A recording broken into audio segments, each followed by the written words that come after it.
Hello, this is Angela with Picturesque Permaculture. I'm standing in the backyard of my Portland, Oregon permaculture garden in Zone 8B.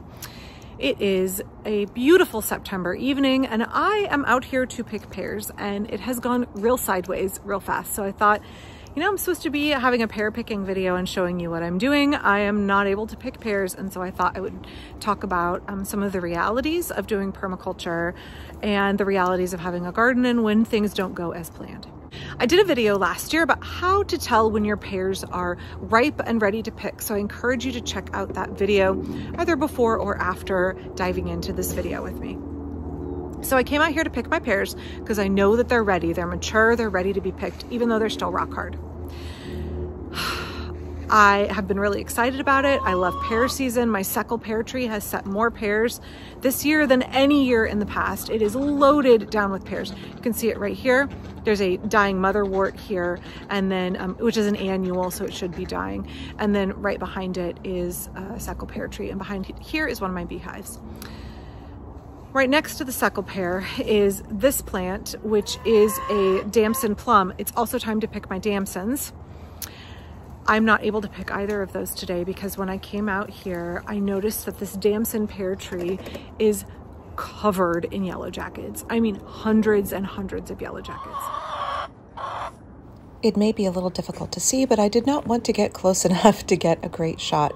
You can see way up in the top of the branches, just a gazillion Yellowjackets in this plum tree. I don't know what they're doing here, but when I went into this part of the orchard to attempt to pick pears, they were bothering me quite a bit. I did not get stung. This is my pear tree, by the way, but it was too close and too dangerous for me to continue. I know my next door neighbor said he has at least 2 colonies. These are, I think there's 5 species of Yellowjacket in Oregon. These images are all from Oregon State University, and I will link to their website down below. It has great information on Yellowjackets.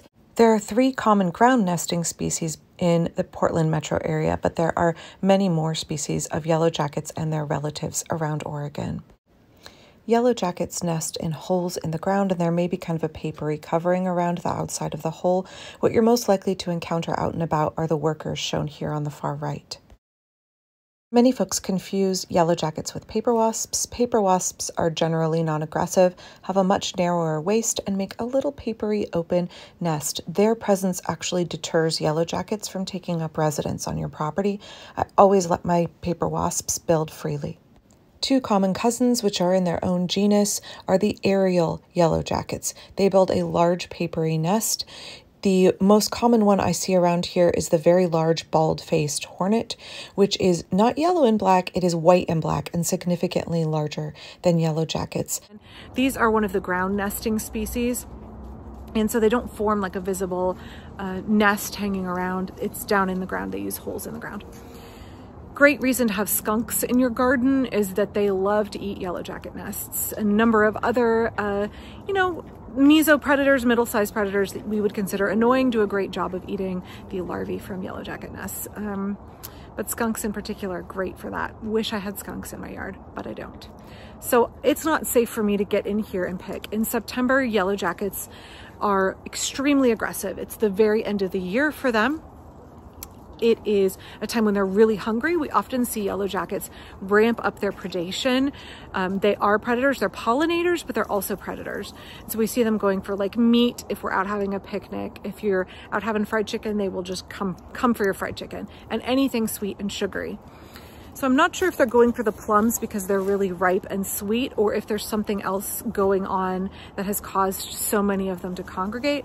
But because Yellowjackets are a species of wasp that does not have a barbed stinger, they can envenomate you repeatedly, and they are very, very aggressive, very possessive of their spaces, and they do not take kindly to humans being in their sphere. So I don't want to be in there picking pears right now.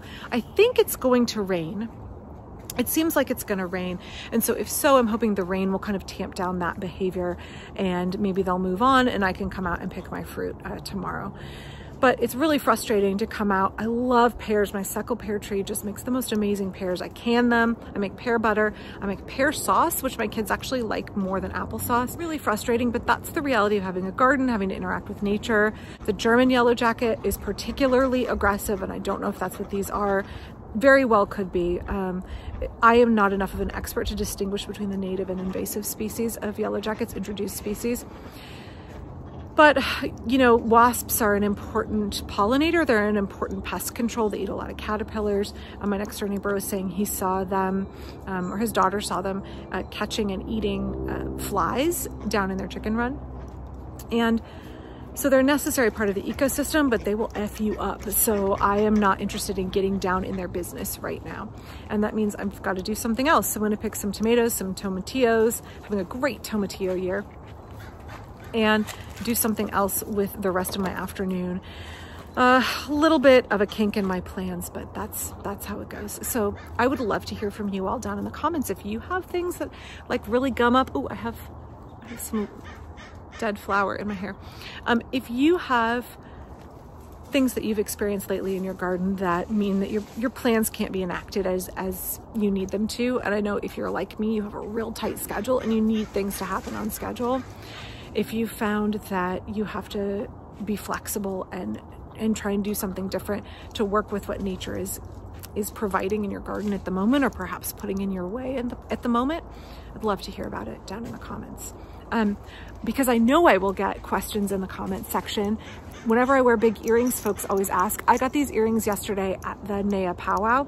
My husband used to work at NAIA, and we haven't been to the powwow in quite a few years for a number of reasons, but we went yesterday and had a wonderful time, and they had an indigenous marketplace, and I got these. They're buffalo nickel and turquoise earrings from an artist, and I will link to their business information down below, as well as some of the other artists that were there selling their really beautiful jewelry.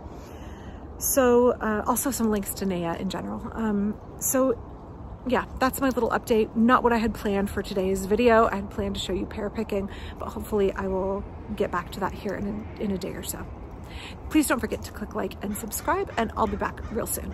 Bye-bye. So I don't want to get too close, and I don't know if you can see what's happening in this video. I don't know why the yellowjackets are all congregating way up at the top. Oh, hey, stay back, dude. Or I should say miss. The plums are all down here. These are water sprouts that have all sprung up.